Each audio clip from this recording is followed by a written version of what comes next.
Oras Bishop Berwosipol Joel Porlares, alas 8:10.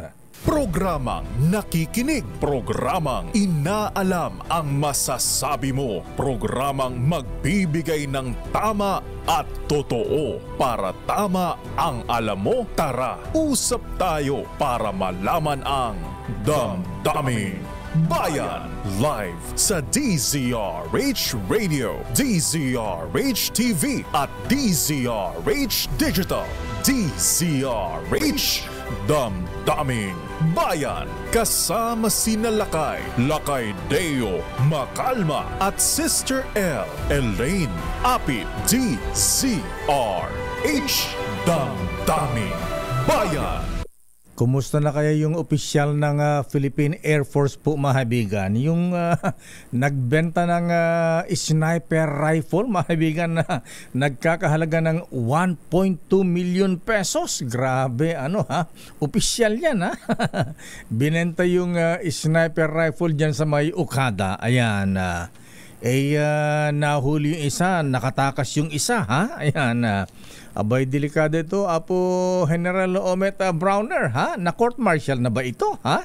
Baka mamaya yung mga bibilin nating mga fighter jets sa Amerika, baka pagdating dito, nakawin din. Pero tahimik ang Air Force, ha? Colonel Francel Padilla, ha? Ayan, meron silang Code of Omerta.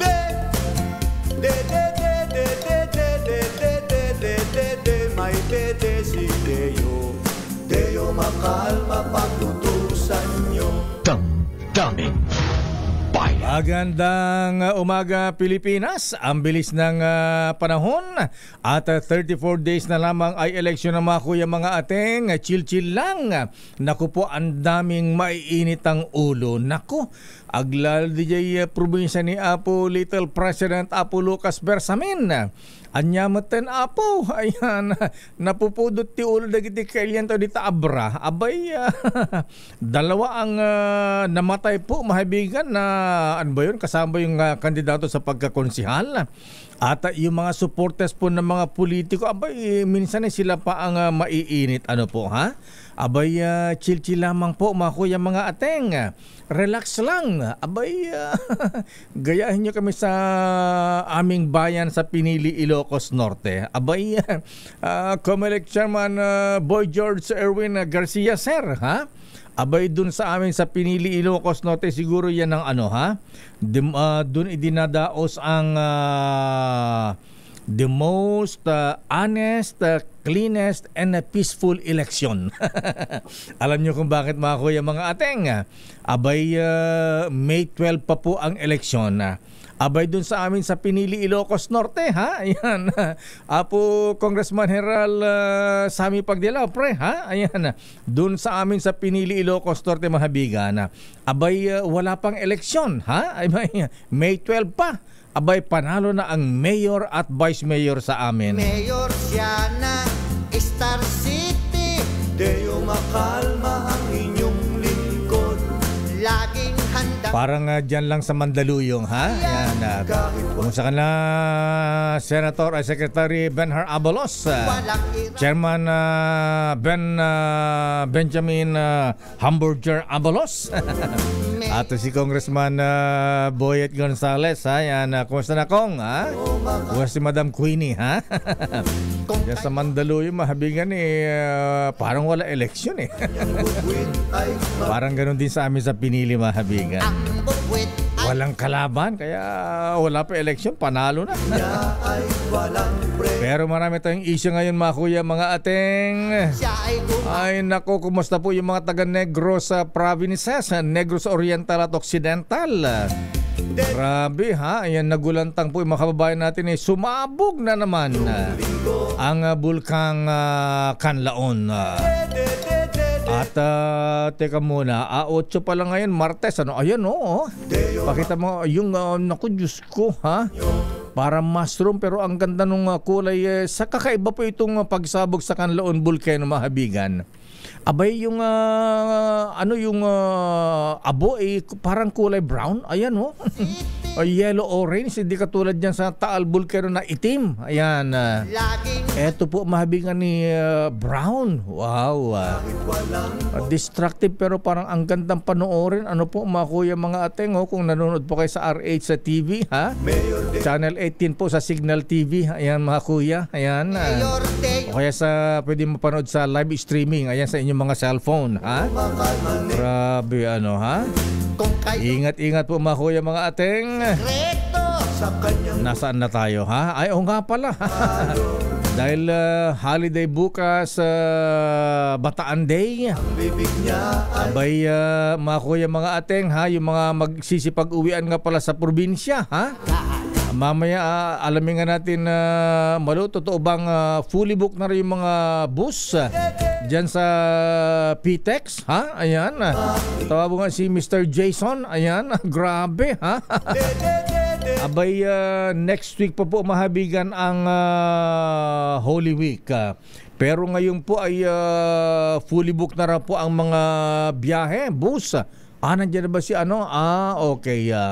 Pero sandali lamang po mahabigan ang mapapaaga yata yung ating bakit ikaw, ha? Ayan. Ito may bakit ikaw. Hindi pa. Ayan, sandali lamang, ha? Abay, pag ganitong mga sakuna kalamidad mahabigan, pagsabog ng bulkan. Abay, dito po natin maasahan mahabigan ang tawag nito, ang dating MMDA chairman. Ayan, ito yung mga jingle ang pahinga nung magkaroon po ng sakuna, ha? Naalala po yung Typhoon Yolanda sa Leyte. Naku, ito po ang mga napakadaming ginawa. Ayan, doon sa Tacloban, Leyte nung bumagyo, magkaroon po ng malakas na bagyo at baha dyan sa Leyte. Mahal ng bawat Pilipino. Tol, tol, tol. Tol, tol. Aba, nasa ating linya si Senator Tol, Francis Tol Tolentino. Abay, kumusta kaya ang kanilang pag-iikot ngayon? Senator Tol, sir, magandang umaga po siya, Senator Tolentino. Ay, naimbang bigat na kayo amin, Mayor. Nandito po ako sa Piat, Cagayan. Uy, dita Cagayan na po. Oo. Abay, akala ko nandun ka sa Canlaon Volcano kasi sumabog kaninang alas 6, alas 5:50 na umaga. Hello, Senator. Ayan na. Abay, ba't nandyan po kayo sa Piat, Cagayan? Andyan po ba ang alyansa ng bagong Pilipino? Ay, hindi po. Ako lang po. Galing po kayo ako lang. ng Tabok kagabi. Ayan. Ako ng Piat, papunta po ako sa Luna, Apayao. Ayan, at kumusta po yung pag-iikot dyan sa Mountain Province naman at po. Cagayan Valley, Senator, sir? Okay naman po. Magandang panahon dito. Parang Tagaytay din. Ganun ba? Mainit. Kulimlim dito sa Piat. At andito po tayo ngayon sa harapan, malapit sa Basilica na at sa Basilica na. Ay, oo, ganda dyan. Opo, Opo. ayan, mukhang tapos na kayo magsimba dyan. Ayan, oo. Papasok pa lang, Manong. Papasok pa lang. Anyway, bilisan po natin Anyway, Senator Tolentino, sir, alam po nyo, di natin maintindihan, parang tsubibo ang presyo ng produktong petrolyo ngayon, ha? At kayo po ay pati serbisyo sa internet, kuryente, may panukala kayong alisin po ang value added tax sa ilang serbisyo, Senator Tolentino, sir, ha? Ito ba pagka-analyze ba ang VAT sa kuryente, ayan, at iba pang serbisyo mapapabuti ba ito? Malaking kaginhawaan po ba ito sa ating mga kabayan, Senator Tol? Ay, alam niyo po, Manong, immediately 12% kaagad yung maalis. So, biglang lalakas yung purchasing power ng ating mga kababayan. So, may epekto yun sa inflation, mga kabawas. Yung 12%, malaki po yun. Tapos, yung mga ibang produkto, yung mga frozen chicken, frozen hotdog, baba, siyempre yan. Pero, mahaba-habang labanan ito sa bill akong final dyan, yung Senate Bill 1275, work in progress yan. Pero sa internet, inihintay na lang natin, Manong, ang perma ni Presidente. Meron tayong panukalang batas, yung Senate Bill 2966, pag napirmahan, may discount naman po sa mga estudyante kasi yung load nila Ay, opo. halos 200 to 300 pesos per week yan. Mga estudyante natin kahit high school, college, assignment, online classes. So malaking tulong po yun sa kanila, Manong. Ayan, malaking kasi pagka may VAT yan malaking kabawasan din sa allowance ng ating mga estudyante gumagamit ng internet, wifi, Senator Sir. Opo, correct. Malaking kabawasan sa gastos nila yan. Abay, so for signing na pala sa Malacanang ng Presidente Marcos, Senator Sir. Hintay na lang po tayo dyan, Manong. Abay, kalampagin natin ang Malacanang para sana umabot bago mag opening na naman kasi graduation season na naman. Yes, correct po. Senator Tol. Pero sige po. Yes, sir. Go ahead, sir. Ang kulang natin talaga yung mga cell sites Ang lumalabas sa computation namin, 17,000 to 20,000 lang ang towers natin sa buong Pilipinas. As compared to Vietnam, 90,000. Ang layo. Talaga mahina yung signal natin. So ito yung dapat mag-provide ng incentives ang pamahalaan sa mga telcos. Siyempre mga business decision yan kung saan sila maglalagay. Dapat ang ideal pala niyan 400 households per tower. Tayo 4,000 ata, mahigit. Kaya agaw-agawan sa signal. Ayan, lalo na't naranasan nyo na galing kayo sa probinsya ngayon, Mountain Province, Cagayan Valley. Siguro nakaranas ka dyan ng mahinang signal, Senator Sir. Minsan wala. Wala. Pero sa Mountain Province kahapon, sa Bontoc, medyo malakas-lakas naman ang signal. Maganda rito, Manong, para rin nasa Tagaytay. Aba, talaga, ha? Ang ating Cordillera. Abay, kailangan... namamangha. Opo. Tsaka, ang dami pong eskwelahan. Dahil mga bata, ang dami mga private schools pa. Akala ko, wala na. Abay, kailangan makapasyal din dyan sa Cordillera, Senator Sir. Pero, Senator Sir, kayo po ay alam po namin na motorcycle enthusiast po kayo, rider po kayo. Ayan. Alam po niyo, ang dami nangyayaring aksidente po sa motor at may mga namamatay, Senator Sir. Ano bang hakbang ang kailangan gawin upang maprotektahan ang mga riders para sa kanilang kapakanan at kaligtasan, Senator Sir? Dahil kayo mismo, alam ko na aksidente na rin dyan, di ba? Siguro po yung bago makabili ng motorsiklo, kasi madaling bumili ng motorsiklo, kahit magkaroon ng crash course program ng motorcycle safety driving, yung hindi naman yung pang-highway patrol na banking, yung alam kung paano talaga gagamit ng motor, at saka siguro yung ating mga helmet talagang dapat yung tamang helmet.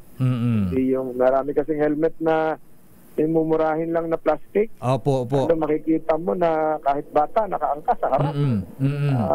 So yung mga ganung bagay, yung basic po dapat siguro LTO tugunan nito na bago yung mga dealer bago mag-issue din ng magbigay ng motor, kasi mag-down payment kang 5,000, mauwi mo na yung scooter. Ay, totoo po yan. Siguro po yung gano'n, may basic na kahit ito po mga dealer mag-form ng isang asosasyon, merong isang riding school, turuan. Ayan na, Senator, nabanggit yung helmet din kanina. Alin po ba ang tamang helmet? Kasi nung nauso po nauso pa rin yung riding in tandem, gusto yung helmet daw na kita ang muka ng rider. Pero sabi naman iba, hindi daw masyadong safe yun. Mas safe daw yung helmet na pati yung pati muka natatakpan na, Senator Sir. Alin ba ang tama dyan? Siguro po yung protektado rin yung panga. Yung protektado yung joke. Kasi yung helmet ngayon naka-open half face. Opo. So yung mga yan naka-strap na lang sa ilalim ng baba, medyo delikado yon. Kailangan yung may safety rin doon, na may cushion doon sa ilalim ng panga, kasi yun yung mababagok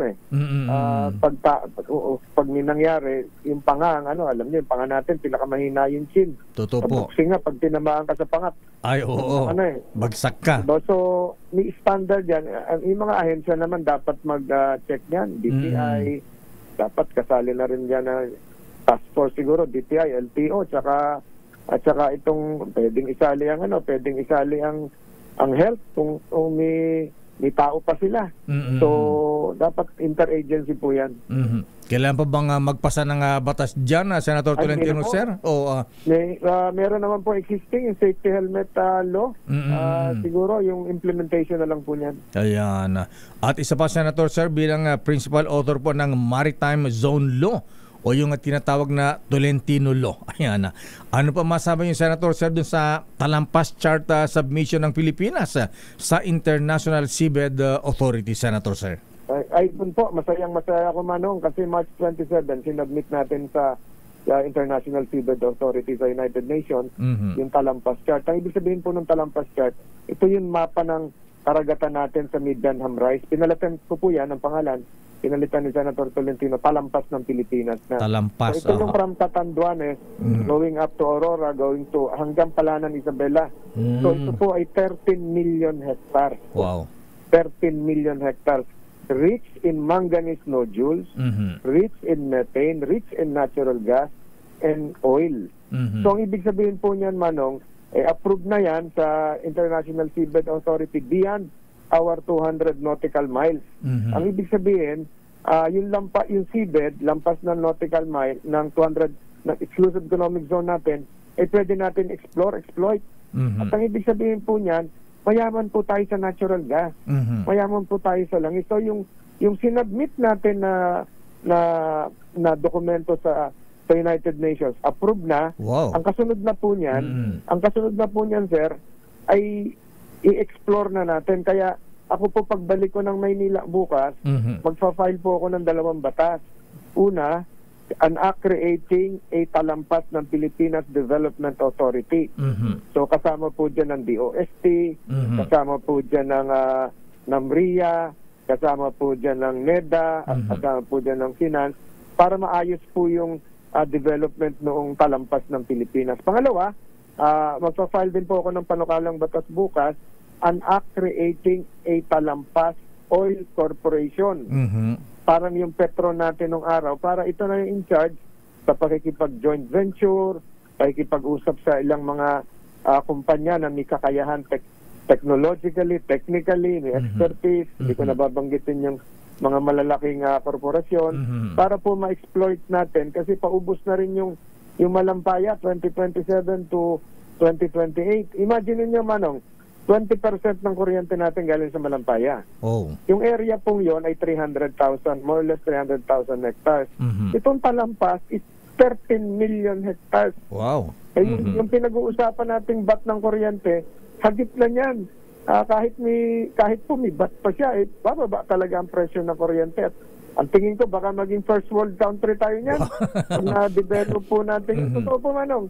Kaya yung sinasabi ko, yung sinubmit natin na chart nung March 27 last week, Webes ata yun, hindi lang recognition ng Tolentino Law, yung Republic Act 12064, but this is a victory for the Filipino nation. Hindi po ito napapag-usapan, kaya ako nagpapasalamat sa inyo na pag-usapan natin ito kasi dapat pag-usapan na ito yung pinakamahalagang development. Meron tayong langis doon sa talampas ng Pilipinas. And I'm filing tomorrow a bill creating a talampas oil corporation para pakinabangan po ng mga kababayan natin, pakinabangan ng Pilipinas, yung langis po doon sa talampas. Sa inyong pag-aaral, Senator Tolentino, sir, aminin natin, wala tayong technology. Sinong bansa, sinong kumpanya ang pwede nating maka-collaborate dito? Ayan, maka-sosyo. Marami pong po pwede. May mga kapasidad po yung mga nandito, yung Royal Dutch Shell Corporation, yung Total. Yun po siguro ang dapat natin kausapin na. Pero dapat meron tayong isang institusyon na pwedeng itatag na nagiging front po natin doon. Ito na nga yung sinasabi kong Talampas Oil Corporation na pwedeng kasama rin doon sa Department of Energy, doon sa sinasabi ko na unang yung Development Authority kanina. Itong Talampas chart, Senator, sir, ito yung Benham Rice, hindi po ba? Opo.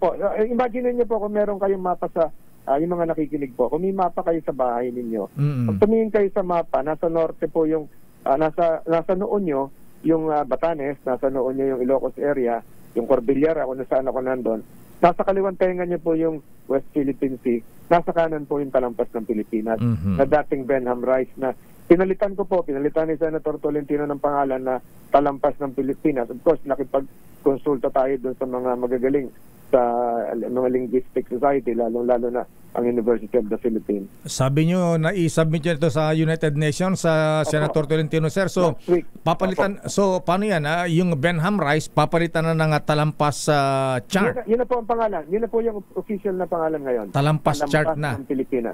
Opo. Talampas Talampas ng Pilipinas. Talampas Yung chart po ng kasi is a map. okay. Map po yung sinabit natin. To seek recognition from the International Seabed Authority. Ibig sabihin, yung 200 nautical miles na exclusive economic zone, lampas po nun yung seabed. Yung seabed, dahil sinama natin doon sa chart na sinabmit natin sa UN, atin din po yun. Wow. Pwede po natin i-explore po yun. Exploit. Dapat... So, malaking development po ito. Dapat Senator mabantayan natin, baka maunahan pa tayo ng China kasi di ba yung research vessel ng China nakakarating na diyan sa Benham Rice talampas sa pasilip-silip sila doon. Merong 4 na underwater features na pangalanan nila, pero ang plano ko po pangalanan na rin natin yung 4 na yun, ang 4 na bayani natin. Gregorio del Pilar, Marcelo H. del Pilar, Pandan Sora, Emilio Jacinto, para na sa ganon kung all Filipino na ho yung talampas ng Pilipinas. Ayan, okay, maganda yan, Senator Sir. At sana nga ay maisulong natin yan. Yung po yung Tolentino Law. Nang biro ko nga, pag wala na ako sa mundong ito, kahit gawan ako ng maliit na estatwa doon sa gilid doon para maalala po tayo. Ayan, so nakatatak na sa inyo yan na Tolentino Law pala ang pangalan niya na. Senator Sir, maraming salamat po at magandang umaga po sa inyo.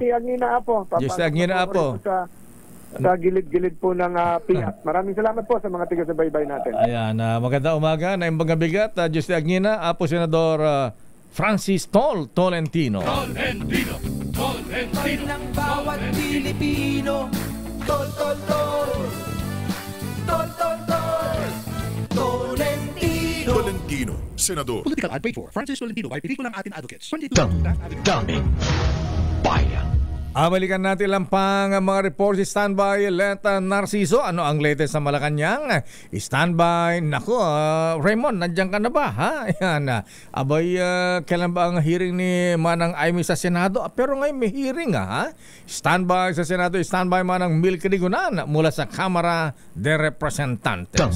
Daming bayan. Oras CJ, Chief Justice Alex Jesmundo, 8:32. Ang oras na yan ay hatid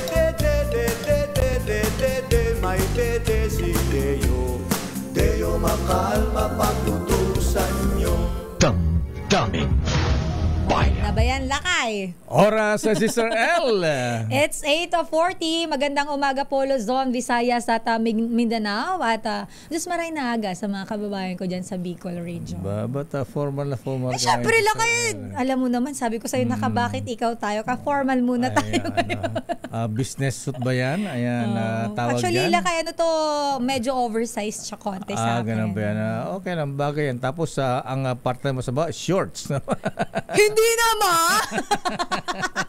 Baka bigla na naman curious ng mga nanonood. Totoo ba yung sinabi nila, Kai? Di ba ganyan magandang style niya mga ganyan. Ayan, iba na ngayon. Para yung mga, parang si Henry Uri, ayan, yung 2x2, ayan. Oy, sila yun, hindi naman ako gano'n. Ang forma-forma, naka-Amerikana, pero naka-chinelas. Naka-chinelas, naka-shorts. Kaya bawal tumayo. Parang nananggal. Dito lang. Sandali lamang at nako, yung mga kababayan natin mga taga-probinsya ha. Abay manood po kayo sa maganda po itong ating makakausap. Yes, ha? Lakay. Siguradong marami ang makaka-relate at marami kayong matututunan dito ha. Oras Sister L. It's 8:41. Sa Sister L. It's 8:47. Ayan. At wag na tayong paligoy-ligoy, Sister L. Yes, Lakay. Dumako na tayo sa ating bisita ngayon, aplikante. Pero, teka muna, happy birthday muna kay Most Worshipful Mayor Roland Paulino. Oy, happy birthday, Sir Roland. Ay, Most Worshipful Sir, happy birthday. At pagbati mula sa kanyang dating girlfriend. Ayan. Cynthia. Ayan, Cynthia nga ba? Baka mamaya, mali yan lakay mag-away pa. Birthday na birthday. Si ating Cynthia, ayan, sabi si Senator Francis Tolentino, kakampi ng mga mason. Ayan, Mayor Roland Tolentino tuloy, Paulino, sir. Binabati mo kayo ng happy birthday ni Mayor Len J. Ayan, si Kuya Dong at mga nobilities dyan sa Chaka Dimors Shrine Club. Happy birthday din kay Celine Lee Severino ng Toyota Alabang. Happy birthday, Ma'am Celine. May nakikinig sa atin. Birthday din si Andy Acorda from Dublin, Ireland. Wow. Napakalayo naman yun. Naalala mo yung interview nating minister ng Dublin? Minister John Cummins. Ayan, John Cummins. Coming, ayan. Comments. Comments lakay. Anden Flores, happy birthday. At kay Mr. Congressman, birthday pa ni Mr. Congressman Richard Gomez ng Ormoc City. Ayan. Happy birthday, Mr. Ayan. At si Mr. Ademar tomorrow and yesterday. Ayan. Mr. Santi Baloragon, pagbati mula sa mga members ng PMA Sandigan 82. At happy wedding anniversary kay Noble Myung Moniz at ating Shirley, 37th wedding anniversary. Kilalanin ang mga nagnanais maging lingkod bayan sa Bakit Ikaw? The DZRH Job Interview for 2025 Midterm Elections. Ang bisita natin ngayon aplikante natin ngayon na Sister L. Yes, Lakay. Ay, kinatawan ng Angkumadrona Party List. Wow. Ang Comadrona Lakay. Makakasama natin. Itong grupo na ito, Lakay, binuo para isulong ang kapakanan ng mga Comadrona. And of course, kasama na dyan ang mga frontliners, kabilang social workers, security guards, at maging overseas Filipino workers. At Lakay, muli nilang tatangkain na makakuha ng pwesto sa Kongreso matapos noong 2022 pala, Lakay. Tumakbo sila pero medyo kinapos, nabigo sila. So ngayong taon, ngayong eleksyon. Di ba nanalo si former Senator Joelina ang kinatawa first nomino ng Comadrona? Nanalo yata, hindi ko sure. Nanalo ba? Hindi po. Sir? Hindi. So ito yung medyo nabigo sila, kinapos. Kasi kulang daw si requirement si Senator Joelina noon. Ano daw lang? Hindi siya nakapagpaanak. Ay, hindi naman daw requirements yun. Hindi ko talaga. Pero siyempre, Comadrona Comadrona. Pero yun ang kanilang Lakay, nire-representa. Ang makakasama natin, Lakay, ang first nominee ng Ang Comadrona Party List, si Sir Arnel San Diego Gobalia. Sir Arnel, magandang umaga po at welcome po dito sa Damdaming Bayan sa amin pong segment na Bakit Ikaw? Magandang umaga po, naimbag nga bigat. Ilocano rin. Sa iyo, Lakay. Opo, naimbag nga bigat. Sa ating mga tagapakinig, yes, ako po si Attorney Gobalia. Ako po ang naging first nominee ng Comadrona Party List. Ngayong sasabak kami para pong basketball. Nagkaroon po ng substitution. Kaya ako naman po. Sabi po ng mga aming mga kasamahan sa Comadrona, naging collaboration po kasi ito. Ngayon, sabi po nila, Attorney, naghahanap po kami ng isang lawyer na who can represent us in Congress. Kasi ang ating pong lawmaking and legislation, it requires the knowledge of a lawyer. Hindi naman pwedeng puro Comadrona kami na pati nominee namin Comadrona. Kaya nga ang tanong ko sana sa inyo, Attorney Arnel, ayan abogado pala kayo, Comadrona pa. Ayan, kaya ang tanong ko, ilan naman na paanak po ninyo? So, with the experience po as a lawyer, I think I am qualified to represent our party list in terms of legislation doon po sa adhikain ng aming partido, itong Comadrona Party List. Kasi po nga, gusto po talagang isulong nitong Comadrona Party List the welfare of itong ating mga Comadrona. Sa mga plataforma po natin as a party list, unang-una po dyan is, ang pinaka-importante sa kanila, maitaas po yung entry level ng ating mga Comadrona sa gobyerno. Kasi po, sobrang baba. Ngayon po yata nasa salary grade 4 lang Wow. Pag sinabi nyo pong salary grade Teka muna, may salary pa. Yung kumadrona sa amin sa barangay Tartarabang Pinili, Ilocos Norte, ano lang ang sweldo lang dun, manok, gulay, mga ganyan. Totoo po yun. Actually, totoo yun.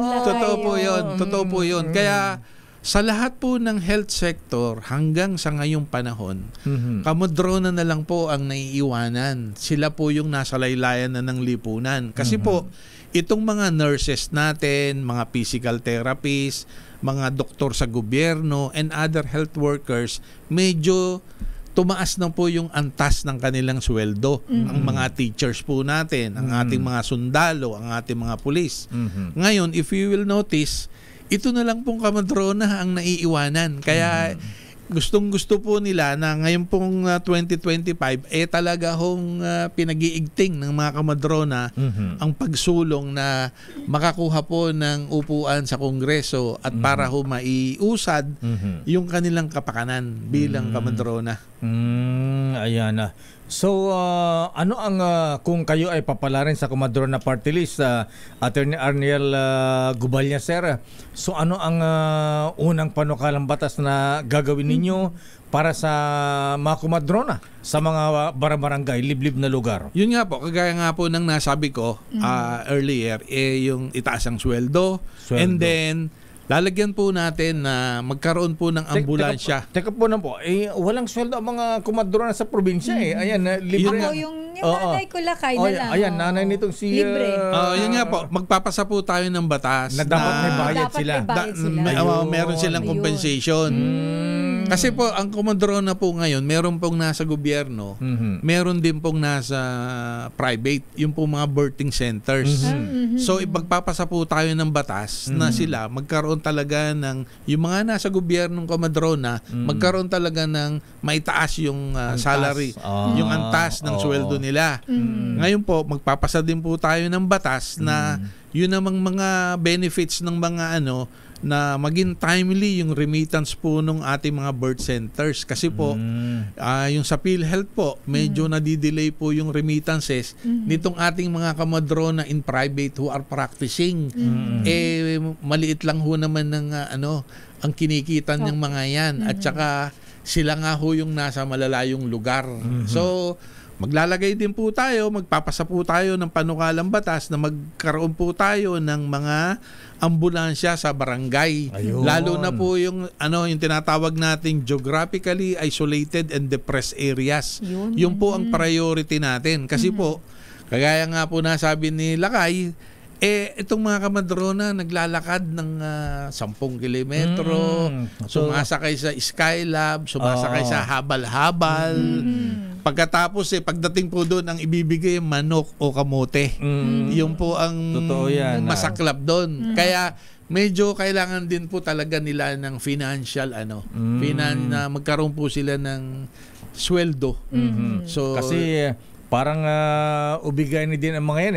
Pagka may nanganganak, madaling araw, susunduin yan, gigisingin yan sa bahay-bahay. Tsaka yung mga ginagamit nila, attorney, like na lang yung sa mga pampaanak, binibili din naman nila yan. Yung gloves, yung lahat ng kailangan. Tsaka ako kasi nakita ko po sa nanay ko, sumalangit na wala na po yung nanay ko. Pero lahat po ng kanyang kit, sa pagpapanak, talagang pinagkakagastusan niya po yun. Totoo po yun. Buti pala nanay mo, nag-gloves doon wala kayo mayroon doon, di pa usang gloves doon. Kamay lang. Kamay lang sa palanggana. Magugas sa palanggana. So, yun, maganda po yung ganitong panukala. Sana Opo. Ayan na ba? Maganda. So, gaano ba sa inyong datos sa Attorney Arniel Gubalya, sir? Mga ilan po ang mga kumadrona sa buong Pilipinas? Sa tanong ko po dun sa ating grupo, nasa 100,000 po sila mahigit Kaya lang po, meron po kasi silang different organization.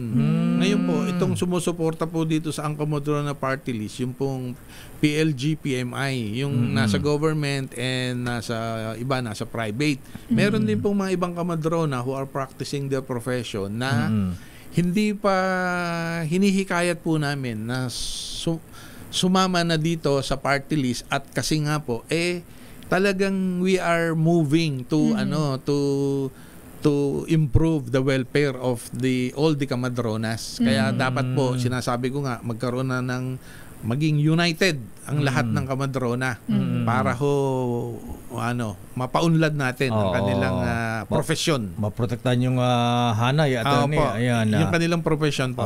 Ikaw, mag-aaral ka rin magpaanak. Ayun. Magpapaanak po ako, laki ng batas. Batas. Yun po, ipapaanak ko. Batas po. Buti naman, kasi baka kung kayo maging Comadrona, baka ayaw na lumabas yung bata. Biglang naiya. Pero, attorney, kasama po dito sa sinusulong din po ng ang Comadrona Party List na inyo rin pong tututukan, kasama po yung mga midwife. Yes. Yun. Okay. Hindi lang yung Comadrona. Kasi iba pa yung Comadrona sa midwife. Tama ba ako? Iba yung mga Comadrona sa midwife. Midwife, may training yan. Comadrona, mga mana-mana sa mga magulang yan. Kaya, may training din sila lakay. Parang widow lang yan mga ganun. Pero may training na sila lakay. Yung sa nanay ko ay may certification siya. Saan siya nag-train sa Legazpi lakay sa isang hotel sa Legazpi. Sabi mo sa World Health Organization. Hindi naman lakay. Pero mayroon na attorney din na mga training para sa mga Comadrona. Yes, actually isusulong din po namin na magkaroon po sila ng training. Capacity building. Itong mga to really enhance their craft, their profession. Ngayon po, plano po din ng partido, ng party list na magkaroon sila ng yung mga retired po natin na mga Comadrona. Ang mungkahi ko po ay sila yung maging lecturer. Sila po yung laging mag-advise dito sa ating mga wala pang masyadong experience na Comadrona. Para po yung ating mga retired na Comadrona magkaroon ho ng parang livelihood, may pinagkakaabalahan. Gagawin po nating very proactive itong profession na to. Ayan na. Para ma-elevate po yung kanilang Ayan, nabagit mo kanina, Attorney Arnel Gubalya, na dapat may sweldo ang mga Comadrona sa mga barangay. Sa inyong pag-aaral, magkano ang starting salary ng isang Comadrona? Actually, based on dun sa since 3 years ago pa, talagang ipinupus po nung grupo, nung PLG-PMI sa Kongreso, nagpapatulong sila sa ibang congressman na they are aiming for mga salary grade 15. Ngayon po, historically, allow me na parang nakakakuha na sila ng salary grade 11. Nagkaroon po ng panukalang batas nitong 19 Congress. Kaso po, sila, nababalaho. May may humaharang. Hindi naman po humaharang. May proposal sila kung kani-kanino silang congressman lumalapit, senador, nakakaabot ng third reading. Kaso po, wala po silang tinatawag na, sabi ko nga, it's time that they realize magkaroon sila ng isang in-house na council, na magkaroon sila ng sariling congressman para isulong yung kanilang adhikain. So, ang nangyayari po sa kanila, nakikiusap sila sa iba't ibang congressman at ibang senador. Siyempre, busy din po yung mga yan, etc. Hindi na bibigyan ng atensyon yung kanilang adhikain. Ayan, pero attorney, balikan ko yung tanong. Magkano? Magkano na ang imumungkahin yung sweldo ng ating mga Comadrona kapag kayo po ay nanalong kongresista? Ang pinopropose ko po ay maging salary grade 15. Pag sinabi po nating salary grade 15, mga 30,000 po. Wow. Mga 30,000. Ako, marami mag-aaral maging Comadrona sa probinsya niyan. Opo. Kaya lang, attorney. Pero mahirap din kasi talaga yung trabaho na yun. Lakay, buhay yun Pero attorney, alam mo naman sa probinsya, nakarelate tayo dahil laking probinsya tayo. Minsan yung mga pinapanganak na mga Comadrona, yun doon walang-wala din Kaya hindi minsan, kaya magpa-doktor, So, paano kung hindi kakayanin yung 30,000 na ibabayad dun kay Aling Comadrona? Paano po yun? Hindi po. Pwedeng manok, pwedeng gulay na lang. Hindi, ganito po yun. Yung 30,000 po, yun po ang, kunyari, ang isang Comadrona or midwife, naging na-employ po siya sa barangay through the DILG. Magkakaroon ho siya because of the law, meron ho siyang compensation na makukuha sa gobyerno na 30,000. So hindi na doon sa papaana. Hindi na po. Under LGU na po siguro yan. Or papasahuri na ng gobyerno. Department of Health. Department of Health. Yun po yung batas na ipapasa po natin na magkaroon sila ng compensation. Maganda to, Lakay. Para hindi naman kawawa yung mga komadrona natin din. Tsaka yung mga midwife. Pero may magtatanong kay Attorney Lakay. May man on the street tayo. Nasa labas si RH15 Giselle Ricafort. Dito lang sa Pasay. At meron siyang kasama. Si Giselle yata, komadrona din yata, nagpaanak dito eh. Alamin natin, Lakay. Si Giselle ay may kasama. Magtatanong po sa inyo, Attorney. Giselle, sino ang kasama mo ngayon at ano ang kanyang katanungan kay Attorney Gubalya? Giselle. Si Sir El Lakay, nandito tayo ngayon sa San Pablo Health Center, Barangay 179 sa Pasay City. Kasama natin si Ate Geraldine de los Reyes, 7 buwang buntes. At narito yung kanyang katanungan para kay Attorney Arnel Gubalya. Ma'am. Good morning po. Gusto ko lang pong malaman kung may pagkakataon po na yung sa mga sa health center at mga hospital, sa tulad po kong buntis na hindi kompleto yung mga bibling laboratory, lalo na po sa mga center,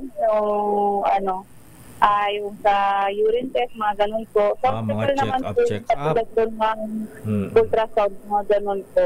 Mga laboratory po sana, kung mapaprioridad po para po sa mga buntis. Ayan, nakot Ma'am, aliliwanagin ko lang po, yung mga lab test at saka kung ano-anong testing, yan po ay nasasaklawan po yan ng ating mga barangay health center. Under po yan ng DOH. Ngayon po, yun naman pong isinusulong ng mga kamadrona ay yung pong serbisyo nila sa mga barangay health center. Pero ito pong ating party list, pwede rin po natin na ibig sabihin na saklawan yan, na makipag-coordinate po kami sa DOH at saka sa DILG para po sa mga buntis ay magbigyan po natin ng tulong tungkol po doon sa inyong mga sa mga test ninyo habang kayo ay yung tinatawag na prenatal, yung nagbubuntis. Kasi inaalagaan na rin po kayo ng mga kamadrona. Ngayon po, ito kasing kamadrona, yung welfare po nila ang aming pinapangalagaan. Pero, isasama na rin po namin, ma'am, yung concern ninyo bilang mga buntis. At, di ba, maputo lang kita, Attorney, di ba covered ito ng PhilHealth, yung mga ganyang check-up sa mga buntis, mga ganyan? Opo, covered po yan. At saka yan po, ay talaga pong yung Barangay Health Center through the DOH and the DILG, sila po ang nagpo-provide niyan na mga free medical assistance at saka yung mga iba pang benefits para sa ating mga nagbubuntis. Ayan, ate, kung kapusing ka ng budget sa check-up, vitamins, ultrasound, si Attorney Arnel Gubalya, sagot na yung American Tiki-Tiki. Nag-promote ka, masisingilin ka. May tiki-tiki pa ba ngayon? Buhay pa ba yung tiki-tiki? Ayan.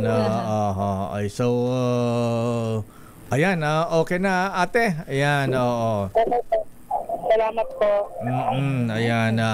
Ilan ba na yung baby mo, ate? Ilang buwan na daw po yung baby niya? 7 months po. 7 months. Kunin yung ninang si Giselle Ricafort. Galanteng ninang po yan. Kunin nyo na pong ninang yung katabi nyo. Pagka nag-aanak sa binyag yan, mahina ang 10,000 dyan. Yes po. Ayan. Sabi ni Giselle, napamak. Mula dito sa San Pablo Health Center, Barangay 179 Pasay City. Ito naman si Giselle Ricafort para sa Gizer H1 sa Pilipinas. Doon sa Pilipino. Ayan, maraming salamat Giselle Ricafort at si Ate Buntis, ayan, Ate Pregi, ayan. Kalimutan ko yung pangalan ba kayo? Ayan, itong si Giselle kumadrona din yata to. Suhi ito di ba? Nauna paa. Naunang paa. Ayan. Totoo yun si Sir El na may style din sa pagpapaanak ng sabi ko sa'yo. Ayan, ikaw naka-witness nung kumadrona yung nanay mo, ha? Yes. Paano kinikiliti niya yung paa. Kasi delikado yung di ba, attorney, yung suhi, yung una ang paa. Ayan, oo. Mapuputol kasi yun pag pinilit mo yun. May mga aksidente kayang ganun yun. May mga namatayan ng sanggol na sumasabit yung leeg nung yung sanggol? Kapag ka hindi marunong Pagka talaga. anong style ng nanay mong si Aling Yolanda? Nakita ko lang, si Mahay nakikinig siguro siya. Ano niya lakay, kinikili-kiliti niya Ayan, para sa mga kumadronang hindi pa masyadong experience sa ganito, ha? Ayan, paki-explain na Sister Nakita El. ko lang naman lakay. Parang paano? ginano niya lang, parang kinikiliti niya lang yung paa, tapos biglang umuurong yung baby, tapos pagka nakikita kong parang contraction ba tawag doon? Yung parang nanindigas yung yung tiyan. At yung bata parang gumagalaw. Sinasabayan niya yung ikot ng bata. Pinapaikot niya parang tsubibo. Parang ganun. Pero hindi mo pwedeng i-force yung lakay. Dahan-dahan. Mapuputol yun. Dahil sensitive ang mga buto-buto pa ng mga yan. Hindi, ang tagal na paikot yun. Baka naman 5 oras yan. Hindi naman lakay. May kasama yun na prayer. Yes. May orasyon. Yes. Ikaw ba, Tony, may orasyon ka rin? Wala naman po. Pag-probinsya lang. Pero doon po natin makikita kung gaano ka-experience at kagaling ang ating mga kamodrona. Doon po naiiwasan ng cesarean. Yes. Dahil yung mga suhi sa papitik-pitik lang pala sa paa, paiikutin na yung bata.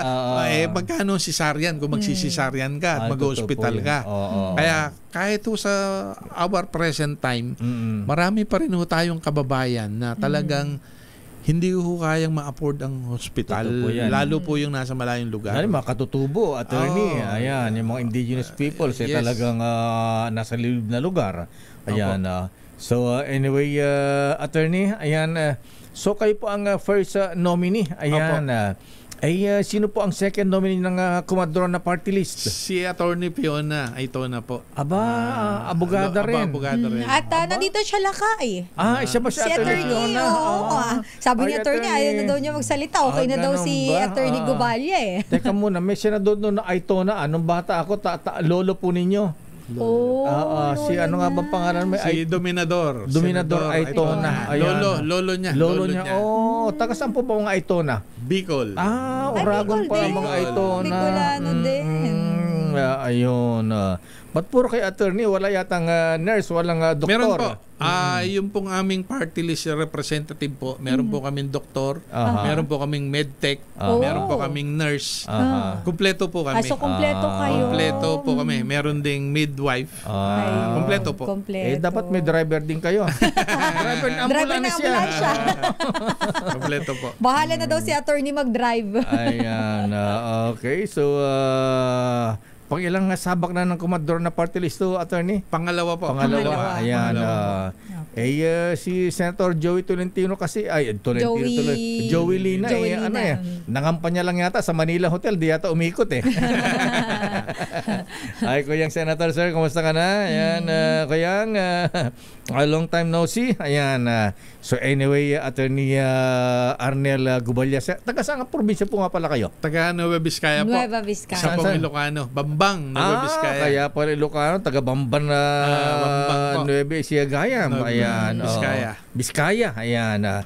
So anyway, attorney, ayan, bilang panghuli po, ayan, bakit ang Kumadrona Party List ang iboto ng ating makabayan? Dapat kayo magkaroon ng kinatawan sa Kongreso.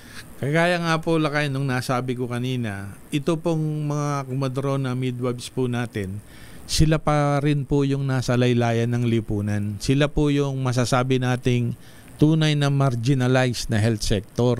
At talaga pong sila ay sobrang hirap yung kanilang inaabot, abunado sa kanilang profesyon, at talagang bigyan po natin man lang ng magandang dignidad sa buhay itong ating kababayan. Yun po ang pinaglalaban nila. Kaya po naisipan nila ngayon pong 2025, pinag-iigting po nila ang pangangampanya at pagkukumbinse hindi lamang po sa ating mga kababayan na Kumadrona, kung hindi po yung pwedeng magmalasakit at magmahal dito sa ating mga kababayan, kasi po nga po sila ho yung ating bayani na nagsiservisyo sa malayong lugar. Isipin po ninyo, nung panahon ng pandemic, ang mga buntis hindi pwedeng manganak sa ospital dahil lockdown. Sino po ang nagserbisyo? Di po ba mga ating Kumadrona at midwives ang nagserbisyo? Pero hanggang ngayon, wala pong recognition, wala pong nakakapansin sa kanila na bigyan ng antas yung kanilang serbisyo sa lipunan. Kaya yun po ang panawagan ko na suportahan po natin itong number 72 sa balota. Ito pong ang Comadrona. Meron din pong paki-like and share lang po. Meron pong Facebook page po itong ang Comadrona Party List kung saan po natin makikita lahat po nung day-to-day na activities at ginagawa ng ang Comadrona Party List. Ayan. Maraming salamat po, Lakay. Maraming salamat, Atty. Mabuhay mga Comadrona. Ako'y pinaanak ng Comadrona. Ikaw, Comadrona din ba nagpaanak sa'yo? Nanay mo? Alam ko, Lakay, oo. Hindi ko lang alam kung sino nanay mo nagpaanak sa sarili niya? Hindi naman, Lakay. Hindi ko alam, Lakay Hindi sa akin na kwento. Pero sa ating sa mga probinsya, barangay, Comadrona Yes, ayan. At pati si Vic De Leon Lima, abay, suwi. Ano ba? Suhi. Ayan. Ano suhi, Lakay, suhi. Suwi, ayan na. Suhi. Ako pinangalan ko suwi, kaya nahagamot ako ng natitinik. Ayan. Ay, ganun. Akala ko kaya naubos yung buhok. Hi, Sir Vic. Good morning. Yun, ayan. Mga habigan, si Attorney Arnel San Diego Gubalya, first nominee ng ang Comadrona Party List. Number 72 sa balota. Number 2, si nominee Fiona Margarita Santos Gubalya. Number 3, Aitona. Number 3, Alren Gabriel Balgos Gubalya. Ayan. So yan po ang Comadrona Party List, number 72 sa balota. Attorney Arnel Gubalya, good morning, good luck, and thank you. Salamat po. Kilalanin ang mga nagnanais maging lingkod bayan sa Bakit Ikaw? The DZRH Job Interview for 2025 Midterm Elections.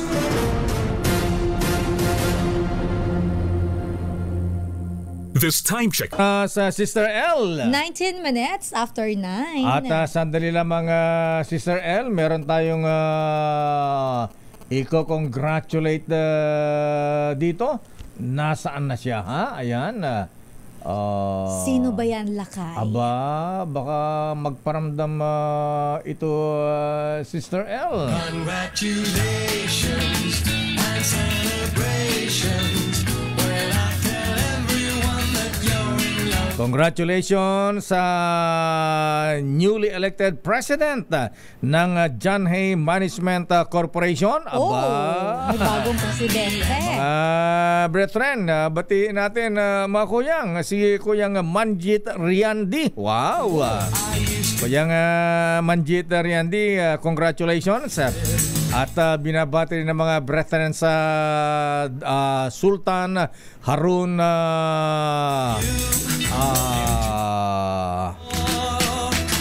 Sultan Harun Lukman Masonic Lads. Ayan.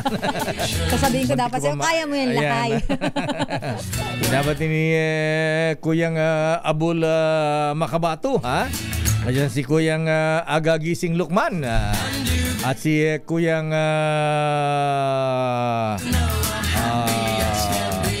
Abul. Ayan. At siyempre, binabati ni Atty. Reggie Holarbal. Ayan. Happy birthday Kuyang Manjit Riandi. Ayan, si Kuyang Fahad Lukman. Alada ba tayo dyan Kuyang Manjit Riandi, ha? At congratulations din kay Joel Guillermo, elected as chairperson. Wow! Kumusta kaya ang parang gusto ko magpalamig-lamig doon sa punta ka Camp sa John Camp Hay. John Hay? Ayaw nga, no? Ayan, parang okay doon lalo na ngayong summer. Oo nga, parang ang sarap doon, ha? Parang napaparinig ka. Obvious ba? Wala. Hindi halata, Lakay. Walang kabakas-bakas. Pero congratulations din daw sa'yo, Lakay. Oy, oo nga Sabi pala. ng ating mga viewers at listeners, lalo na sa page mo, ay mga followers meron nila, ba? Lakay. Ayan, maraming sa salamat Deo po. Macalma official Facebook page. Isa lang po ang Facebook page nila, Lakay. At sa mga nanonood at nakikinig, yung Deo Macalma lang po ang nag-iisa niyang Facebook page na ang mukha niya po ay may hawak siya nitong kanyang bell. Ayan. Yung kanyang bell na lagi niyang pinapatunog. Ayan. Regalo po ito na nga ito, award ng Mr. Tony Lopez. MOPC. Manila Overseas Press Club. Ayan. So Thank yan you lang very po much. ang official Facebook page nila. Attorney Lakay. At i-follow nyo siya dyan. At sa mga nag-comment po dyan, maraming salamat. At congratulations daw sa'yo, Lakay. Ayan, maraming salamat po. At siyempre, pasalamatan natin ang IBP Marinduque, Integrated Bar of the Philippines Marinduque Chapter, Attorney Orlando D. At sa mga officers and members ng IBP Marinduque, maraming salamat po sa ibinigay ninyong award. Yes, it's a Most Outstanding Broadcast Journalist Award. Love you. Daming Bayan. Flash Report. Flash Report! Anong flash report natin, ang Sister ating El? flash report, Lakay, unemployment rate ng bansa bumaba sa 3.8% nitong Pebrero mula yan sa 4.3% noong Enero. Ayon naman yan sa Philippine Statistics Authority. Medyo matutuwa ang aking ninong dyan, Lakay. Bumaba ang unemployment rate. Wow, good news yan. Good news. Secretary Benny Loguesma, sir. Ayan, akala ko ng flash report natin ang Bulkang Kanlaon nagbubuga ng ginto. Ayan. Ay, hindi daw, Lakay, ginto. Pero yung datos, Lakay, na 3.8% na yan, katumbas yan mula sa 2.16 million to 1.94 million. Malaki ang naibawas. Sana magtuloy-tuloy na, Lakay. Dapat bago matapos ang termino mo, Mr. President, ay mabawasan pa ng 0.94 million. Ayan. Halos wala na. Ayan. Kailangan natin ng trabaho. Yes. Trabaho. Daming Bayan. Pero sandali lamang, unahin natin. Si Rex muna, Lakay. Si Rex Kantong muna. Ayan, nabanggit ko kanina yung sana. Bumuga ng ginto ang Kanlaon, Mount Kanlaon. Pero hindi, ang ginto Lakay, pala, tumataas ang presyo. Ayan, alam mo naman yan, Lakay, habang tumatagal, lalo nagmamahal. Sabi ni Attorney Mike Toledo ng mining company, Benguet Mining Company. Good morning, boss. Ayan, boss, good morning. Di po aming chairman, Mr. Fred J. Alisa. Dumaan lang po ang aming chairman. Ayan. Sip-sip po tayo. Obvious ba? Good morning, boss. Good morning, have a nice boss. day. Ayan. So, puntahan muna natin, Lakay. Bigyan ng kape. Bigla ng tubig. Anyway, nasaan na tayo? Ayan. Si Rex Kantong muna, Lakay. Dahil lang yung ginto. Ayan. sa ginto. Manong Chabit, yung gold bar mo, itago mo lang dyan sa mga safety bolt mo, ha? Yung calling card na binigay sa'yo, may ginto ba talaga? Ayaw tanggapin ng tambunting pon. Ibig sabihin, tinangka mong isan lang. Grabe ka naman. Kaya bilyeria ko nila appraise. Gold-plated daw yung sabi ni Manong Chabit, diba? Gold-plated daw. Manong Chabit, yung mga gold bar mo, ha? Itago mo lang yan. Tumataas. Ayan.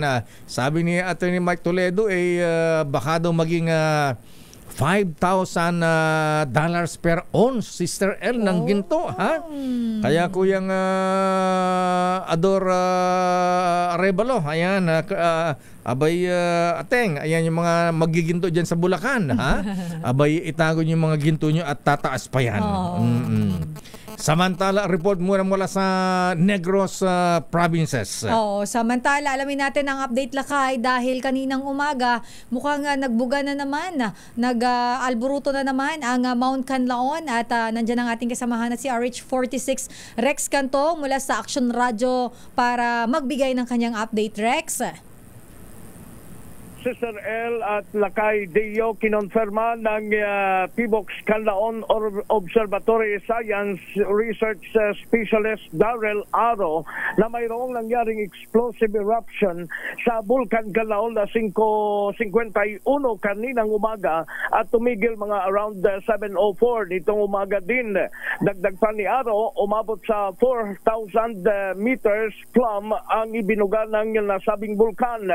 Ilang mga lugar na apektado ng pagputok sa Deos, Sister L, ay ang lungsod ng Bago, La Carlota at bayan ng La Castillana, Murcia at porsyon ng San Carlos City, Negros Occidental.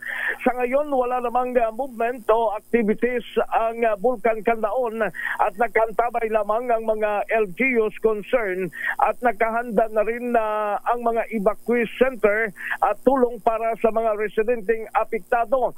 Initial asphalt na mayroong ang barangay Sagang sa bayan ng La Castillana, Barangay Yubo, Barangay Agimit at Barangay Araal sa lungsod ng La Carlota, Barangay Ilihan sa lungsod ng Bago at portion ng San Carlos City, Negros Occidental.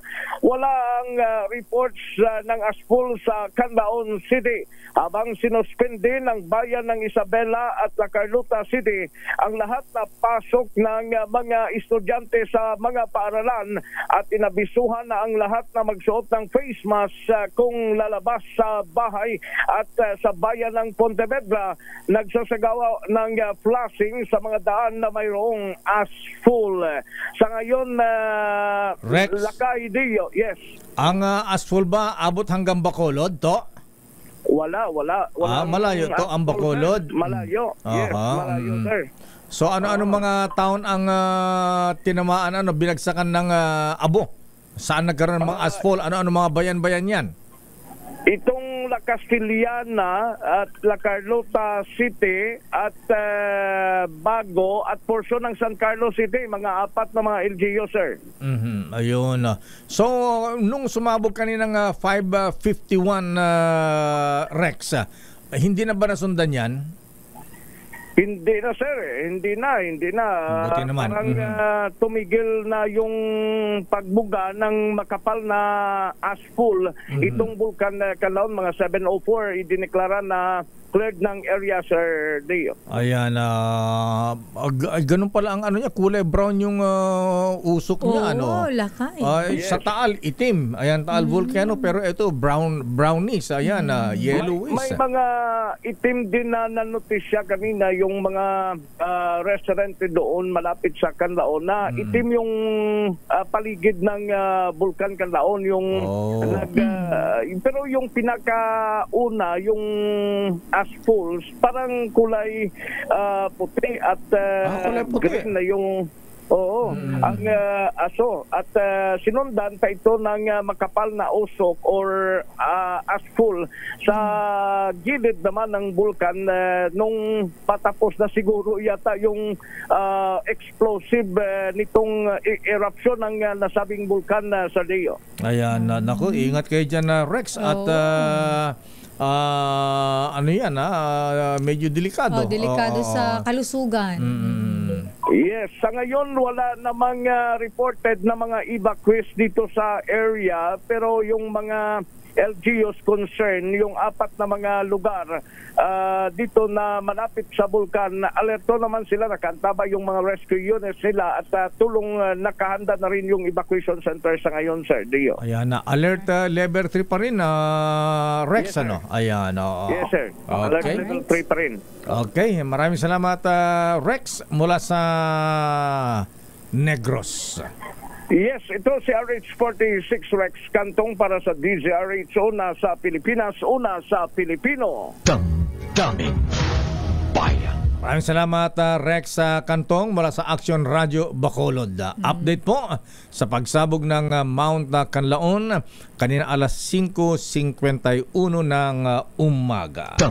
Daming Bayan. Standby, Leta Narciso mula sa Malacanang. Aba, ano ang latest kay Pangulong Ferdinand Bongbong Marcos Jr.? Ayan. Binati na ba si Vice President Inday? Ayan.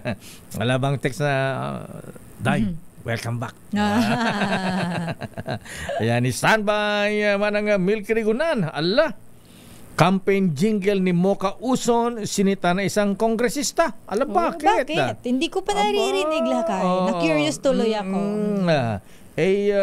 Bakit? Hindi ba kasing ganda na aking jingle ang jingle ni Mocha Uson? May dede si Deo makalma pagtutusan nyo. Standby, standby Milky Rigunan, standby Giselle Ricafort, standby Sofia Loren Gans. Oras, Sister L. It's 9:32. Ang oras na yan ay hatid sa inyo na Daming Bayan. It's 9:41.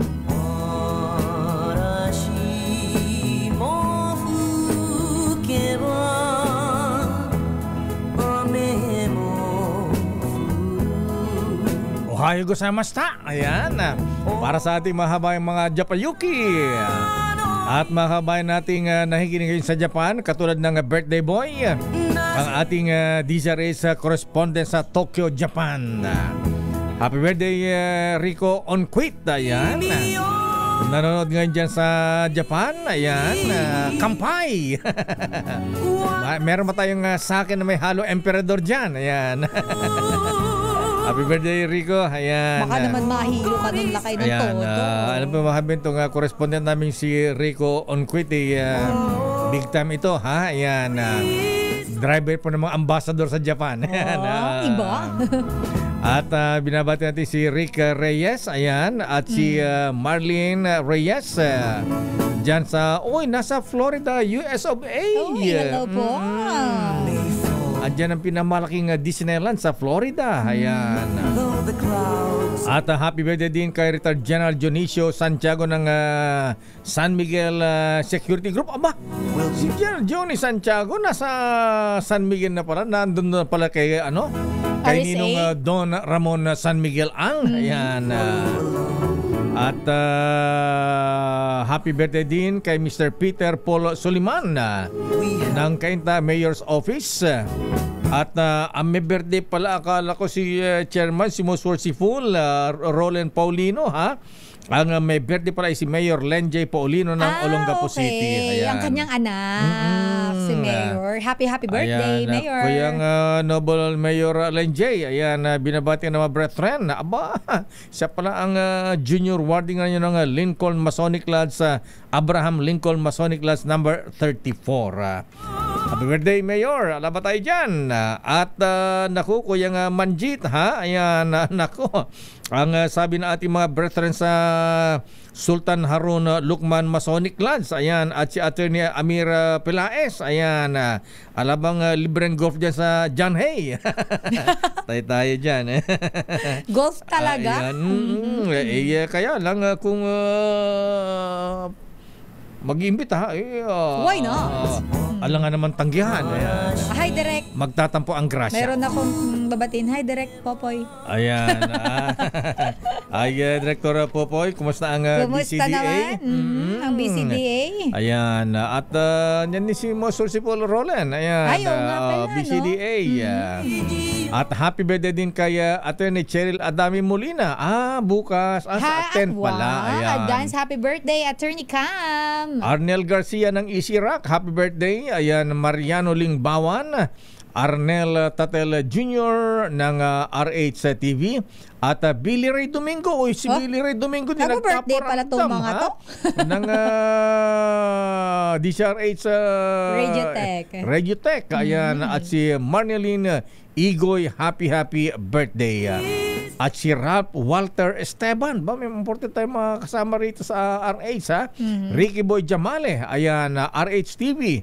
At Arian Joy Emelo, happy birthday. Happy birthday. Eto na ang report mula sa Malacanang. Naku, baka panis na itong report ni sige na lang, Let, ha? bato mo na. Pangulong Ferdinand Bongbong Marcos pursigido na gawing moderno ang AFP. Wow! Dapat lang. Ayan, at palakasin na ibalik ang glory days ng Blue Diamond ng Philippine Air Force. Sana lang lakay. Aris number 14. Let Narciso please come in. Miss Let. Lakay Sister L, binigyang diin ng Malacanang ang kahalagahan ng modernization program ng Armed Forces of the Philippines para makamit ang credible defense posture ng bansa. Kaya naman ayon kay Palace Press Officer Claire Castro, committed si Pangulong Ferdinand Marcos Jr. na gawing moderno ang militar.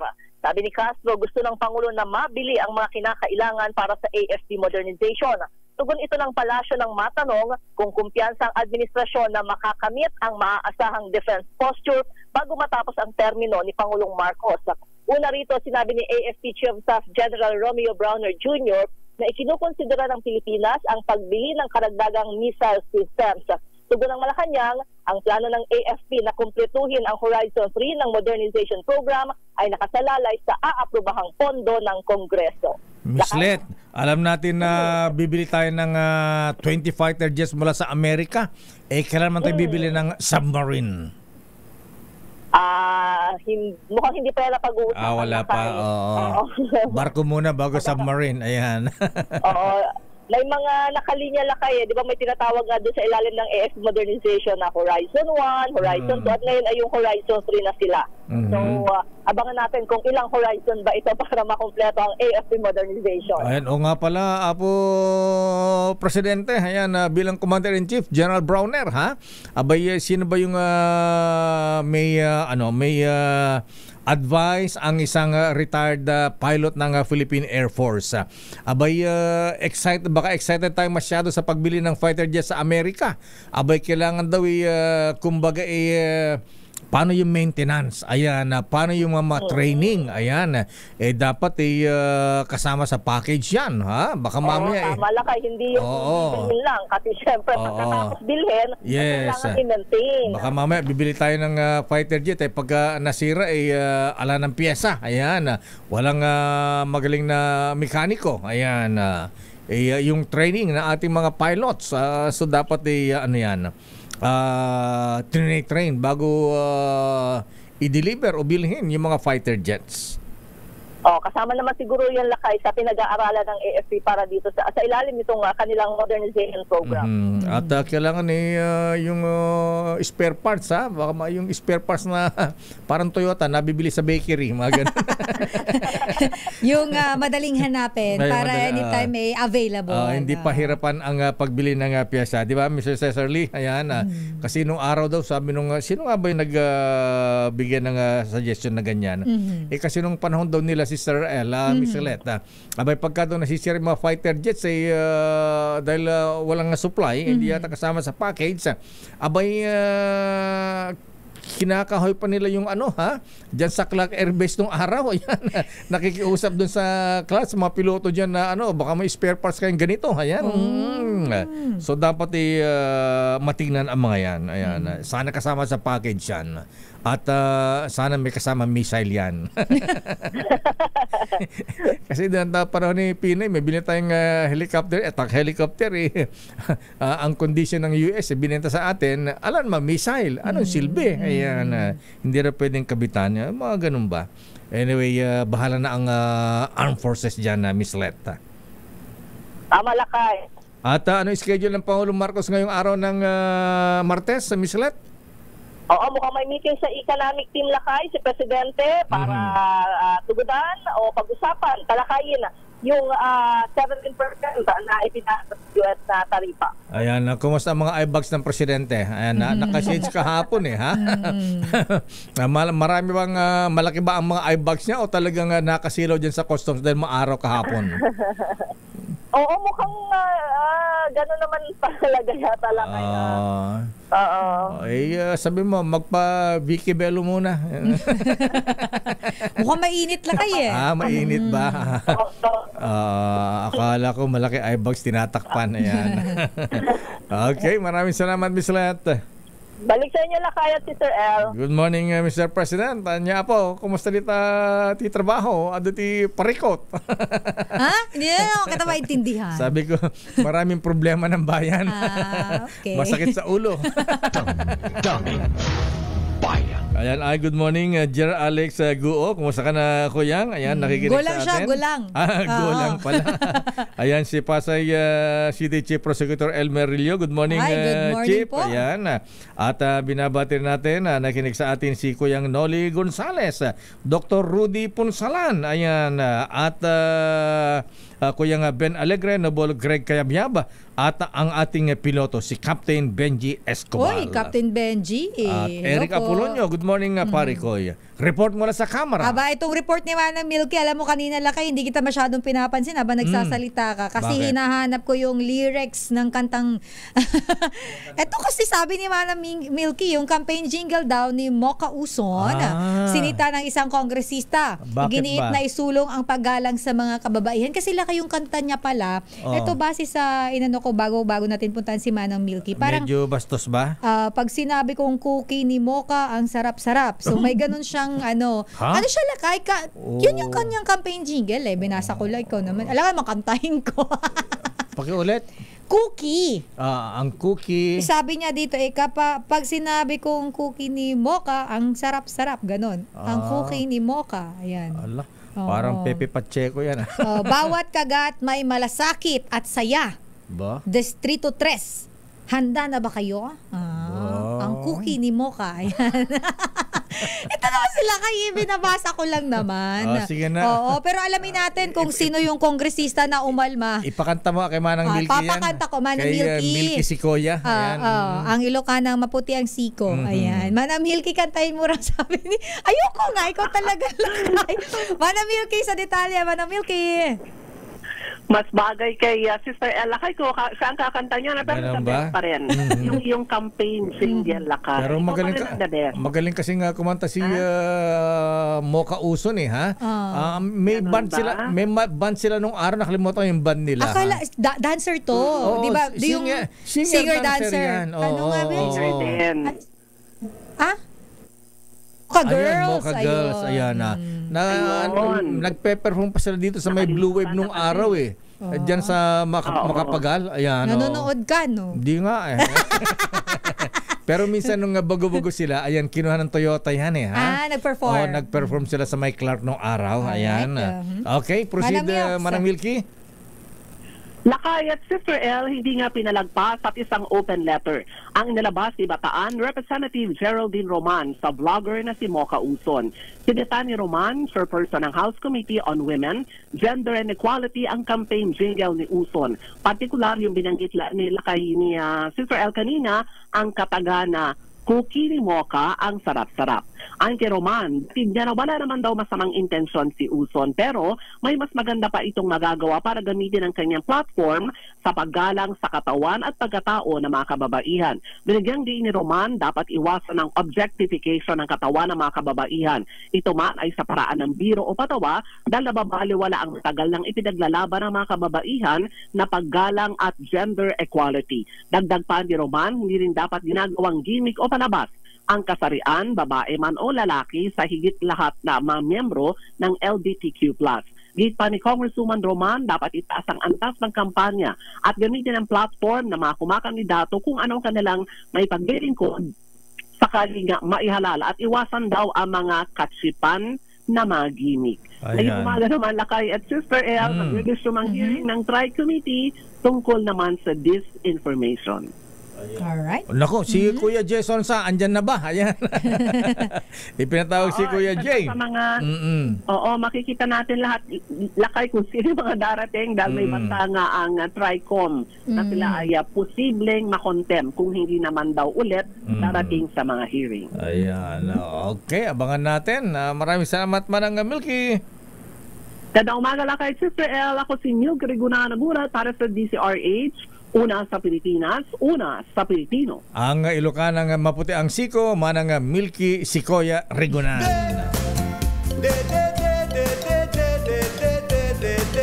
May dede si Deo makalma pagtutusan. Lagot ka!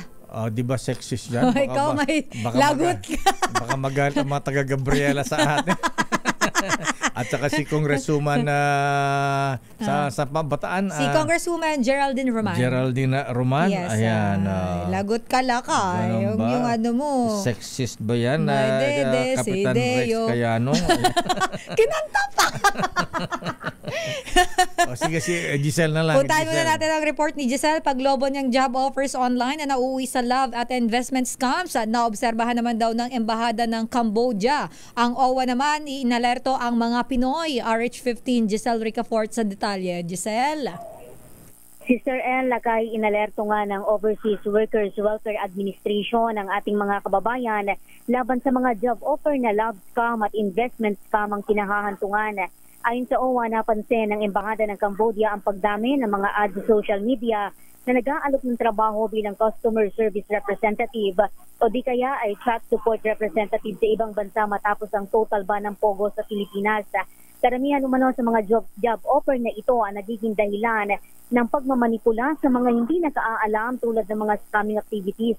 Batay sa mga Pilipinong nagkatagpo ng mga ganitong job offer, hindi umano sila binigyan ng kontrata at imbis na dumiretso sa destinasyon, ipinadala sila sa ibang paliparan at daungan upang makaiwas sa imigrasyon. Pinaalalahanan ng embahada ang lahat ng Pilipino na maging mapanuri at mag-ingat sa mga job offer na kumakalat ngayon online.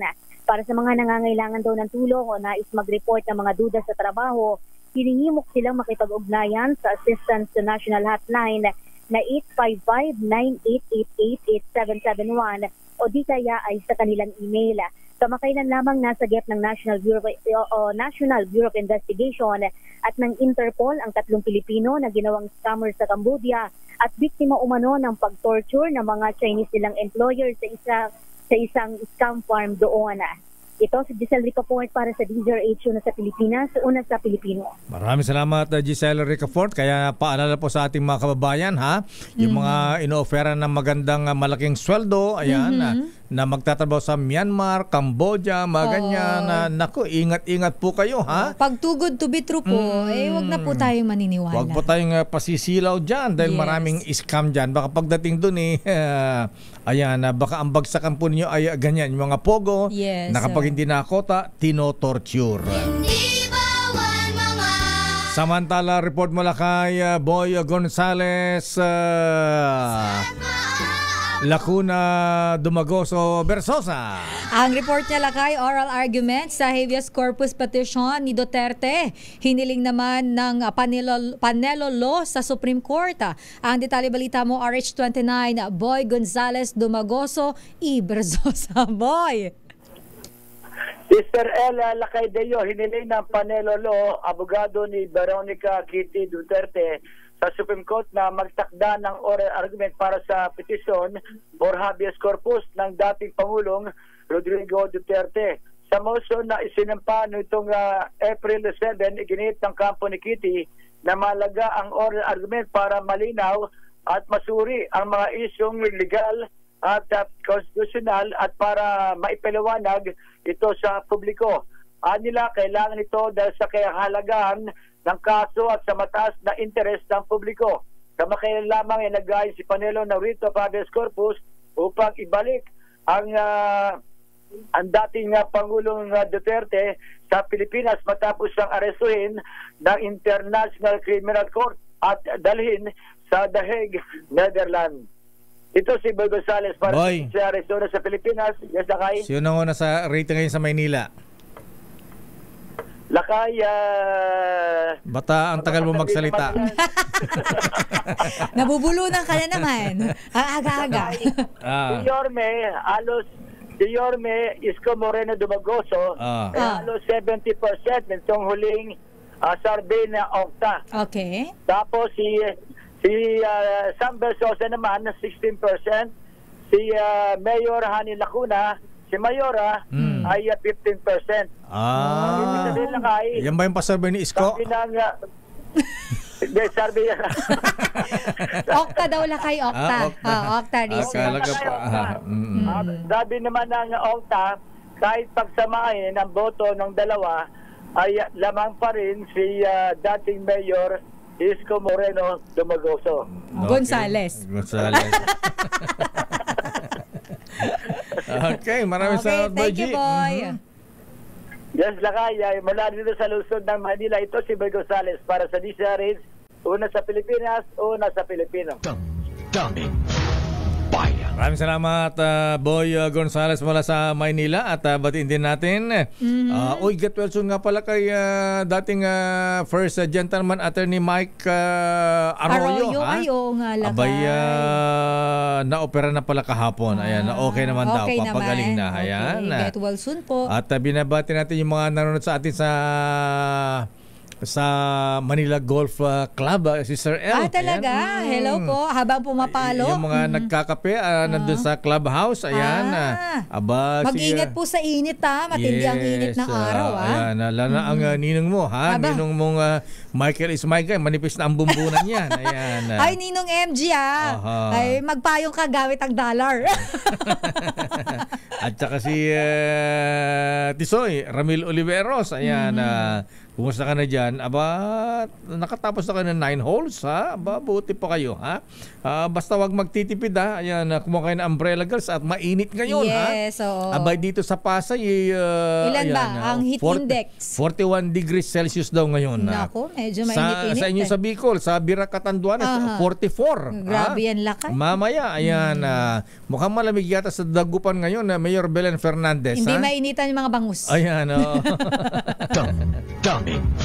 Oy, pero lakaya, eto muna. Mayroon anong sabi ni Pia? Sinasabi dito si Senator Pia Cayetano, kinundi na ng senadora ang plano ng Philippine Health Insurance Corporation na tanging 18% lamang ng gastusin sa ospital ang sasagutin nito para sa mga miyembro sa taong 2025. Tinawag niya itong isang joke o biro at taliwas sa layunin ng Universal Healthcare Law na magbigay ng sapat at abot-kayang serbisyong pangkalusugan sa lahat ng Pilipino sa pamamagitan ng PhilHealth. Sa ginanap na oral arguments kamakailan sa Korte Suprema tungkol sa paglipat ng sobrang pondo ng PhilHealth sa National Treasury, kinwestiyon ni Associate Justice Joseph Lopez si PhilHealth Senior Vice President Renato Limsiaco Jr. tungkol sa coverage target ng ahensya. Dito binunyag ni Limsiaco na target ng PhilHealth na sagutin ang 18% ng gastusin sa ospital sa 2025 at inaasahang tataas ito sa 28% pagsapit naman ng 2028.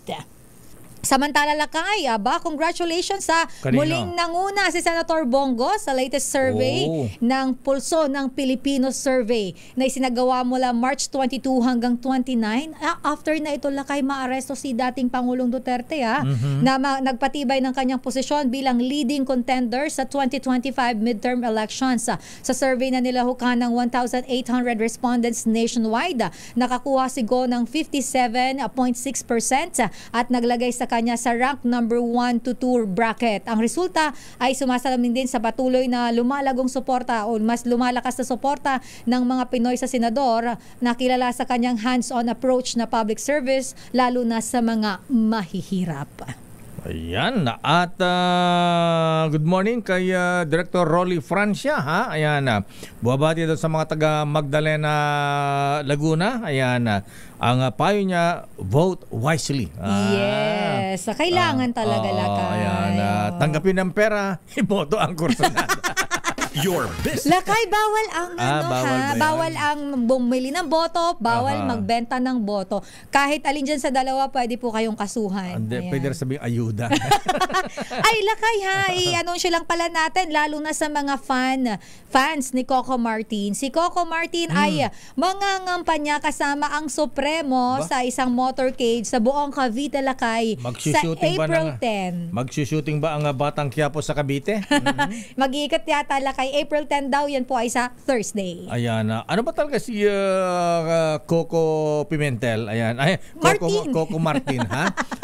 May nakita akong billboard dyan sa naiyak si FPJ naman. Ayan. Ini-endorse niya lakay yung yung kay anak ni Senator Grace po. Akala ko Senator Grace po ang kandidato kasi andun si Senator Grace, yung Brian ba yun? Brian na po? Anak niya yun lakay. At saka si Coco Martin. Si Coco ay nag-endorse. So isa lang ang kandidato ron. Si Brian. Yan ang first nominee. Si Senator Grace kasi graduating. Siyempre, anak niya yun lakay. Pero graduating siya. Graduating na ba siya? Oo, graduating na siya ngayon. Hindi siya nag-file ng wala siya. Hindi ba second nominee yan? Baka mukhang hindi naman third nominee naman si Coco Pimentel. Martin kasi. Martin. Your business is our business. Sa ating balitang negosyo, Philippine Airlines, mag-aalok naman ng flights patungong Da Nang, Vietnam. Parang destination namin to ni Miss Kayla napag-uusapan namin to. Ganda. Yung Da Nang ba, North Vietnam ba yan o sa South? Medyo naliligaw ako sa geography lakay. Maganda rin sa bandang north Ayan, talaga ba? Ano yan, kasi naging French colony yan. Ayan. So, mga architecture yun, para nasa Europe. Yung mga structure, tama ba? Structural buildings, mga gano'n. Tsaka malamig daw dun. Hindi ako maniniwala agad hindi ako nakakarating doon. Alamin natin ang balitang negosyo mula kay Miss Sofia Gans. Sofia? Mag-aalok ng bagong flights ang Philippine Airlines papuntang Danang, Vietnam simula July 1, 2025. Sinabi ng PAL na ang Manila-Danang flights ay pangatlong major expansion nito sa Vietnam ngayong taon matapos gawing araw-araw ang Manila-Hanoi na ruta at pagdagdag ng Cebu-Ho Chi Minh flights na magsisimula sa May 2. Ang Manila-Danang na biyahe ay tuwing Tuesday, Thursday at Saturday, magde-depart ng 11:10 ng umaga at makararating sa Danang ng 12:45 ng hapon. Gayun din ang araw ng mga flights mula Danang pabalik ng Manila, ngunit ang oras ng departure ay 1:35 ng hapon at ang arrival naman ay 5:10 ng hapon. Kilala ang Danang, Vietnam sa malalim na kasaysayan nito, magagandang beaches at mga modernong atraksyon. Samantala, nagsara ang palitan ng piso kontra dolyar kahapon sa halagang 57 pesos and 43 centavos kada US dollar. At iyan ang ating balita sa mundo ng negosyo. Your business is our business. Ito si Sofia Gans para sa DZRH, una sa Pilipinas, una sa Pilipino. Maraming salamat, Miss Sofia Gans. The road is long. Nako, very wishful ko yung Manjit Riandi, ha? Ang newly elected president ng John Hay Management Corporation. Abay, madaming buwabati sa iyo, Kuyang Noble, sir. Ayan. Pag-golf naman daw dun sa Camp John Hay. Parang iba ang mga, iba yung mga binimension ng mga yan. Ayan. Puputaktihin ngayon ito sa Camp John Hay. Congrats sa Kuyang Manjit Riandi. Mula rin sa, ayan, sa Lukman Masonic Lodge. At Lakay, kinocongratulate ka ni Senator Jinggoy Estrada sa iyong award. Nakita ko i-share niya yung iyong PubMat, ayan, sa DZRH. Nakalagay, congratulations Lakay Dayo Macalma and si Steve Dailisan. Ayan, congratulations daw. Maraming salamat, Kapitan Steve, at maraming salamat, Senator Jinggoy. Nakapikong ka na. Ay, akala ka bumabati ka. According to my ayan. Maraming salamat, Senator Jinggoy. Ayan. Si The Good One, wala bang bate? Ayan. Grabe ka naman. Okay na raw sila. Ay, Senator Jinggoy, Senator JB, good morning. Good morning po. Ayan. At yan po ang kabuuan nating palatuntunang damdaming bayan. Ako po si Deo Macalma. Ito naman po si Sister Elaine Apit. Stay safe, everyone. God bless po. Bukas holiday, araw ng kagitingan. Nga pala, ano ha? Susunod na, Operation Tulong, Wonder Woman, Miss Mabel Aribe. Ayan. May dagdag na ba? Miss Mabel Aribe B. Ayan. Bravo! Ayan. So, tapos na. Bye-bye. Oras, Sister L. It's 10:08. This time check is